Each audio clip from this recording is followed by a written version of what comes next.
ಸಯ್ಯಾರ ಈ cinema release ಆದಾಗಂತೂ ಯಾವ ಮಟ್ಟಿಗೆ ಸೌಂಡ್ ಮಾಡಿತ್ತಂದರೆ ಸೋಷಿಯಲ್ ಮೀಡಿಯಾದಲ್ಲಂತೂ ಎಲ್ಲಿ ನೋಡಿದ್ರು ಬರೀ ಈ ಸಯ್ಯಾರ ಅದರಲ್ಲೂ ಎಲ್ಲರೂ ಇನ್ಸ್ಟಾಗ್ರಾಮ್ ಸ್ಟೋರಿಯಲ್ಲಂತೂ ಬರೀ ಈ ಸಯ್ಯಾರ ಮೂವಿನ ತುಂಬೋಗಿತ್ತು.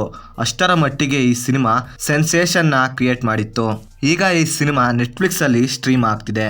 ಇನ್ನು ಸಿನಿಮಾ ನೋಡಿದ ನನಗೆ ಸಿನಿಮಾದಲ್ಲಿ ಏನು ಇಷ್ಟ ಆಯಿತು ಏನು ಕಷ್ಟ ಆಯಿತು ಅಂತ ಕಂಪ್ಲೀಟಾಗಿ ಈ ವಿಡಿಯೋದಲ್ಲಿ ನೋಡೋಣ. ಇನ್ನು ಸಿನಿಮಾದ ಮೇನ್ ಸ್ಟೋರಿ ಕಡೆ ಬರೋದಾದರೆ, ಸಿನಿಮಾದ ಹೀರೋ ಆದ ಕ್ರಿಷ್ ಕಪೂರ್ ಒಬ್ಬ ಮ್ಯೂಸಿಷಿಯನ್ ಹಾಗೆ ಸಿಂಗರ್ ಆಗಿರ್ತಾನೆ. ಆ್ಯಂಡ್ ಇವನಿಗೆ ಈಗ ಇರೋ ಕಾಂಪಿಟೇಷನ್ಗಳ ಮಧ್ಯೆ ಇವನಿಗೆ ದೊಡ್ಡ ಸಕ್ಸಸ್ಗೋಸ್ಕರ ತುಂಬ ಸ್ಟ್ರಗಲ್ ಮಾಡ್ತಾ ಇರ್ತಾನೆ. ಆ್ಯಂಡ್ ಇನ್ನೊಂದು ಕಡೆ ಜರ್ನಲಿಸ್ಟ್ ಆದ ವಾಣಿ ಲೈಫ್ನಲ್ಲಿ ಏನಾದರೂ ಅಚೀವ್ಮೆಂಟ್ ಮಾಡಲೇಬೇಕು ಅಂತ ಟ್ರೈ ಮಾಡ್ತಾ ಇರ್ತಾಳೆ. ಈ ರೀತಿ ಇರೋ ಇವರಿಬ್ಬರಿಗೂ ಕೂಡ ಬೇಕಾಗಿರೋದು ಸಕ್ಸಸ್. ಸೊ ಮುಂದೆ ಇವರಿಬ್ಬರು ಹೇಗೆ ಮೀಟ್ ಆದ್ರು, ಮುಂದೆ ಇವರಿಬ್ಬರ ನಡುವೆ ಏನೆಲ್ಲ ಆಗುತ್ತೆ, ಹಾಗೆ ಕೊನೆಗೆ ಇವರ ಕತೆ ಎಲ್ಲಿಯ ತನಕ ಹೋಗಿ ಮುಟ್ಟುತ್ತೆ ಅನ್ನೋದೇ ಸಿನಿಮಾದ ರಿಮೈನಿಂಗ್ ಸ್ಟೋರಿ.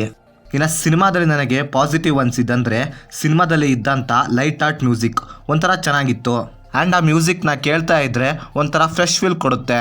ಇನ್ನು ಇದರ ಸೆಕೆಂಡ್ ಹಾಫ್ ಕಂಪ್ಯಾರಿಟಿವ್ಲಿ ಫಸ್ಟ್ ಹಾಫ್ಗಿಂತ ತುಂಬ ಚೆನ್ನಾಗಿ ಬೆಟರ್ ಆಗಿತ್ತು.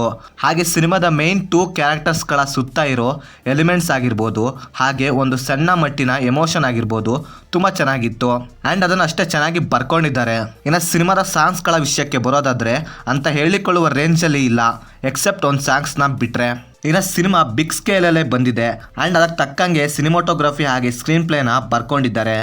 ಇನ್ನು ಸಿನಿಮಾದಲ್ಲಿ ನನಗೆ ನೆಗೆಟಿವ್ ಅನಿಸಿದ್ದಂದರೆ ಸಿನಿಮಾದ ಸ್ಟೋರಿ ಆ್ಯಂಡ್ ಅದರ ರೈಟಿಂಗ್ ಎಷ್ಟು ಲೋ ಲೆವೆಲಲ್ಲಿ ಇದೆ ಅಂದರೆ ಒಂದು ಪ್ರಾಪರ್ ರೀಸನ್ ಇರೋದಿಲ್ಲ. ಕೆಲವೊಂದು ಕಡೆ ಅಂತೂ ಲಾಜಿಕೇ ಇರೋದಿಲ್ಲ. ಇದೊಂದು ಲವ್ ಸ್ಟೋರಿ ಸಿನಿಮಾ, ಅದಕ್ಕೆ ತಕ್ಕಂಗೆ ಪ್ರಾಪರ್ ಎಮೋಷನ್ ಹಾಗೆ ಕ್ಯಾರೆಕ್ಟರ್ ಬಿಲ್ಡ್ ಮಾಡಬೇಕು. ಸುಮ್ಮನೆ ಮನಸ್ಸಿಗೆ ಬಂದಂಗೆ ಸೀನ್ಸ್ಗಳನ್ನಾಗಲಿ ಕ್ಯಾರೆಕ್ಟರ್ಗಳನ್ನಾಗಲಿ ಬರ್ಕೊಳ್ಳೋದಲ್ಲ. ಸಿನಿಮಾ ನೋಡುವವರಿಗೆ ಅದು ರಿಯಲ್ ಲೈಫ್ನಲ್ಲಿ ನಡೆಯೋ ಕಾಮನ್ ಸೀನ್ಸ್ಗಳ ಹಾಗೆ ಇರಬೇಕು. ಬಟ್ ಇದರಲ್ಲಿ ಅದು ಆಗಿಲ್ಲ ಅಂತೀನಿ. ಇನ್ನು ಈ ಲವ್ ಸ್ಟೋರಿ ಸಿನಿಮಾಗಳಲ್ಲಿ ಎಮೋಷನ್ನ ಒಂದು ವೆಪನ್ ಆಗಿ ಯೂಸ್ ಮಾಡ್ಕೋಬಹುದು, ಆದರೆ ಇದರಲ್ಲಿ ಆ ಥರ ಯಾವುದೇ ಎಲಿಮೆಂಟ್ಸ್ನ ಯೂಸ್ ಮಾಡ್ಕೊಂಡಿಲ್ಲ. ಇನ್ನು ಓವರಾಲ್ ಆಗಿ ಹೇಳೋದಾದರೆ ಇದೊಂದು ಎಬೋವ್ ಆವ್ರೇಜ್ ಸಿನಿಮಾ.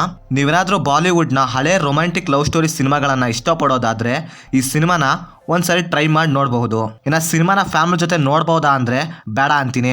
ಸೊ ಇದಾಗಿತ್ತು ಫ್ರೆಂಡ್ಸ್, ನಾನು ಸಿನಿಮಾ ನೋಡಿದ್ದಾದ್ಮೇಲೆ ನನಗೆ ಅನಿಸಿದ ಒಪಿನಿಯನ್. ನೀವೇನಾದರೂ ಆಲ್ರೆಡಿ ಸಿನಿಮಾ ನೋಡಿದರೆ ನಿಮಗೇನು ಅನ್ನಿಸ್ತು ಅಂತ ಕೆಳಗಡೆ ಕಮೆಂಟ್ ಮಾಡಿ. ಹಾಗೆ ನೀವೇನಾದರೂ ನಮ್ಮ ಚಾನಲ್ಗೆ ಫಸ್ಟ್ ಟೈಮ್ ವಿಸಿಟ್ ಮಾಡಿದರೆ ನಮ್ಮ ಚಾನಲ್ಗೆ ಬರೋ ಕಂಟೆಂಟ್ ಏನಾದರೂ ಇಷ್ಟವಾಗಿದ್ದರೆ ಸಬ್ಸ್ಕ್ರೈಬ್ ಮಾಡಿ, ಹಾಗೆ ಪಕ್ಕದಲ್ಲಿರೋ ಬೆಲ್ ಬಟನ್ನ ಕ್ಲಿಕ್ ಮಾಡಿ. ಮತ್ತೆ ಬೇರೆ ವಿಡಿಯೋದೊಂದಿಗೆ ಆದಷ್ಟು ಬೇಗ ಸಿಗುವ. By friends.